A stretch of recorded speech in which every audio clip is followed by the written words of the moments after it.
Et tu m'as dit aussi, je crois au karma. Oui. C'est quoi le karma pour toi? C'est la roue qui tourne. Et c'est quoi la roue qui tourne? Alors, pour l'anecdote, j'ai un tatouage sur ma cuisse. Il y a marqué « Si quelqu'un te blesse, n'aie pas de haine, le ciel te vengera ». On est sur la même longueur d'onde. Voilà, ça résume un peu mon état d'esprit. J'essaie de me comporter de manière droite avec tout le monde parce que je le fais pas pour ça. Mais tu vois, mais je me dis, si j'essaie d'être une bonne personne avec tout le monde, j'espère que les gens me rendront l'appareil. Et j'évite de faire du mal volontairement parce que je me dis ça nous reviendra toujours dans la figure tôt ou tard. T'en as fait l'expérience, t'en as fait les frais, t'as déjà été dans des situations où t'as fait des choses que tu as pu regretter en te disant tiens, au final, il m'est arrivé ça après parce que j'ai pas forcément été bien dans ce que j'ai fait. Oui, je te vois sourire. Non, tu sais quoi, franchement, j'ai réfléchi. Et à part quand j'ai tapé mes petites crises à mes chéris parce que j'étais complètement insupportable, non, pas des masses.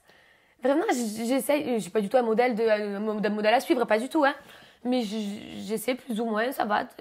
Mais ça te vient d'où cette culture de la positivité, cette culture du karma, cette croyance en l'univers, quelque part à la loi de l'attraction? Alors, je sais pas si... je suis issue d'une famille italienne, croyante. Donc, j'ai toujours été croyante. Voilà, j'ai toujours ma petite croix sur moi, un signe donc de protection divine, on va dire. Et j'ai souvent prié quand j'étais plus petite, dès que je me sentais pas bien, que j'avais en doute, tu vois, je priais, Seigneur, machin, chose et tout. Et du coup, je sais pas, j'ai été habituée à me dire que ce que je fais sur terre, il y aura des répercussions au ciel, en fait. Donc après, de le voir d'un œil mystique, karma, ou de le voir d'un œil religieux comme une loi divine, chacun le voit à sa manière. Ouais. Mais moi, voilà, c'est vraiment dans cette démarche-là, il y a quelque chose en haut qui nous a écrit une histoire. On poursuit cette histoire. Voilà, je ne crois pas au hasard ou aux choses comme ça. Je poursuis l'histoire et j'essaie de me comporter de la manière la plus droite possible. Quand tu parles de raisons mystiques ou religieuses, donc ça c'est vrai que communément dans la religion, quelle que soit la religion, on nous apprend que les actes qu'on fait sur Terre ont des répercussions sur la vie qu'on aura dans l'au-delà. Oui. Le karma, c'est la même chose, mais le karma nous apprend que les actions qu'on va faire sur cette Terre, on aura les répercussions sur cette Terre. Oui. C'est un peu un mélange des deux, en fait. Voilà, j'essaie de me comporter bien sur cette Terre maintenant pour en avoir voilà, les répercussions, pas immédiates, mais voilà, je me comporte bien envers toi. J'espère que tu vas le faire, voilà, pareil.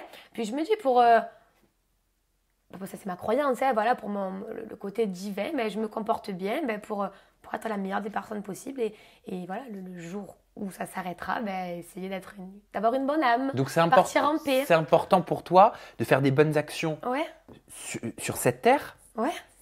Pour pouvoir avoir des retours positifs sur cette Terre et aussi plus tard, dans l'au-delà. Oui, partir apaisé, avoir une bonne âme.